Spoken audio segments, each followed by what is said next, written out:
તો વિરમ ગામના નળકાંઠા પંથકમાં પૂરની સ્થિતિ હજુ પણ યથાવત છે।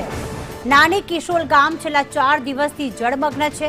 રસ્તો તૂટતા ગ્રામજનો 20 કિલોમીટર ફરવા માટે મજબૂર બન્યા। થુલેટા ડેમ તૂટતા ખેતરોમાં પણ પાણી ભરાઈ ગયા। નાની કિશોલ અને ઉપરદર રસ્તે નાળું બનાવવા માંગ કરવામાં આવી છે। તો ગામની ગંભીર પરિસ્થિતિના આકાશી દ્રશ્યો સામે આવ્યા છે। હજી પણ અમદાવાદના ગ્રામ્ય વિસ્તાર એવું વિરમ ગામમાં નળકાંઠાના ગ્રામ્ય વિસ્તારોમાં જળભરાવની પરિસ્થિતિ યથાવત છે। 10 દિવસ થઈ ચૂક્યા છે, હજી પાણી ઓસર્યા નથી અને અલગ અલગ નળકાંઠાના વિસ્તારોમાં, કારણ કે ગઈ વખતે જે ગયા સપ્તાહે જે વરસાદ વરસ્યો ત્યારબાદ પાણી ભરાવાની સ્થિતિ જે છે તે યથાવત છે। કશ્યપ પિયુષ ગજ્જર અમારી સાથે જોડાઈ ગયા છે। પિયુષ, જે પ્રકારે વરસાદ પડ્યો વિરમગામ વિસ્તારમાં અને હજી પણ 1 સપ્તાહ જેટલો સમય થઈ ચૂક્યો છે, પાણી ઓસર્યા નથી, કેટલી તકલીફ અને કયા વિસ્તારમાં હજી પણ પાણી ભરાયેલા છે?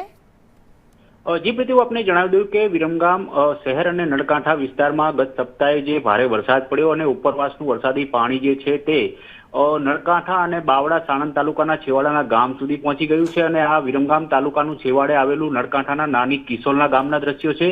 ભયંકર આકાશી દ્રશ્યો જે છે જે જળ સ્થિતિમાં હોય તેવા દ્રશ્યો સામે આવ્યા છે અને નાની કિશોલથી ઉપદર જવાનો જે રસ્તો છે જ્યાં રસ્તા પર પણ પાણી ફરી વળ્યા છે અને નાળું પણ તૂટી જવા પામ્યું છે, જેના કારણે નાની કિશોલથી ગામના જવાનો રસ્તો જે છે તે બંધ હાલતમાં છે અને ફરતી 20 કિલોમીટર ફરીને ગ્રામજનોને જવા મજબૂર બન્યો છે। ત્યારે વિરમગામ નળકાંઠા પંથકનો જે થુલેટા ડેમ છે જે તૂટવાના કારણે અનેક જે ખેતરો છે તે જળબંબાકારની સ્થિતિમાં છે અને અનેક એવા ગામ છે કે જ્યાં 14 થી 15 જેવા ગામ છે કે જ્યાં ખેતરો હજી પણ જળબંબાકારની સ્થિતિમાં છે અને પાણી ઓસરવાનું હજી નામ લઈ રહ્યા નથી। ત્યારે તંત્રની પાસે ગ્રામજનો પણ આશા રાખી રહ્યા છે કે આનું યોગ્ય નિરાકરણ લાવે અને વધુ નાની કિશોલ અને ઉપદર જવાનો જે રસ્તાનું જે નાળું છે જે કાયમી।